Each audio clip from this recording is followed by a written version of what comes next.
The education bestowed on Flora Poste by her parents had been expensive, athletic, and prolonged. And when they died within a few weeks of one another during the annual epidemic of the influenza or Spanish plague, which occurred in her 20th year, she was discovered to possess every art and grace, save that of earning her own living. Her father had always been spoken of as a wealthy man, but on his death his executors were disconcerted to find him a poor one. After death duties had been paid and the demands of creditors satisfied, his child was left with an income of £100 a year and no property.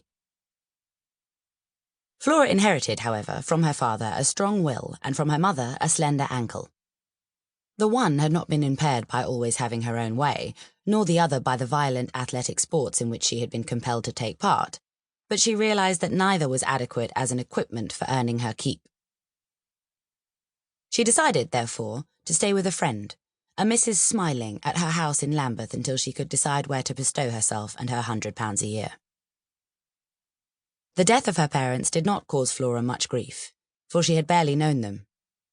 They were addicted to travel, and spent only a month or so of each year in England.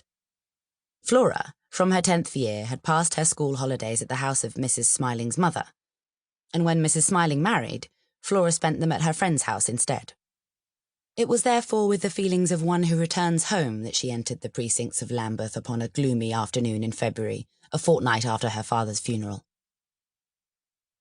Mrs. Smiling was fortunate in that she had inherited house property in Lambeth before the rents in that district soared to ludicrous heights, following the tide of fashion as it swung away from Mayfair to the other side of the river, and the stone parapets bordering the Thames became, as a consequence, the sauntering ground of Argentinian women and their bull terriers.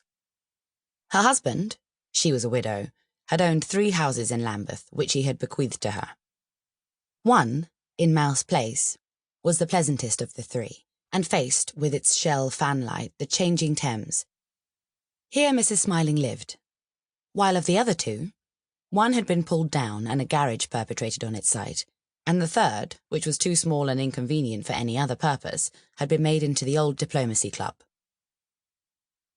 The white porcelain geraniums which hung in baskets from the little iron balconies of one Mouse Place did much to cheer Flora's spirits as her taxi stopped before its door. Turning from the taxi to the house, she saw that the door had already been opened by Mrs. Smiling's butler, Snella, who was looking down upon her with dim approval. He was, she reflected, almost rudely like a tortoise, and she was glad her friend kept none as pets or they might have suspected mockery. Mrs. Smiling was awaiting her in the drawing-room overlooking the river. She was a small Irishwoman of 26 years, with a fair complexion, large grey eyes, and a little crooked nose. She had 2 interests in life. One was the imposing of reason and moderation into the bosoms of some 15 gentlemen of birth and fortune who were madly in love with her, and who had flown to such remote places as the Jonsong La, Lake Umluba, and the Quanhattans because of her refusal to marry them. She wrote to them all once a week, and they, as her friends knew to their cost, for she was forever reading aloud long, boring bits from their letters, wrote to her.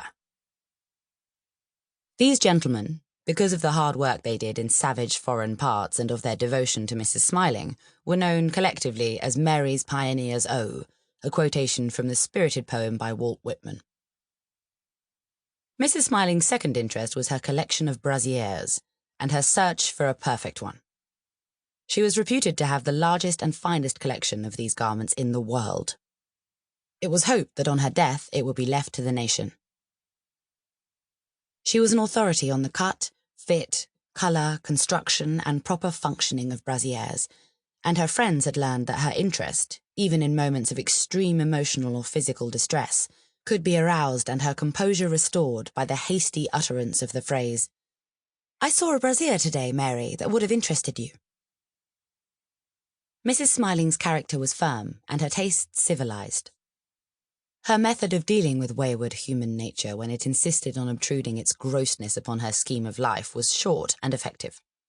She pretended things were not so, and usually, after a time, they were not. Christian Science is perhaps a larger organization, but seldom so successful.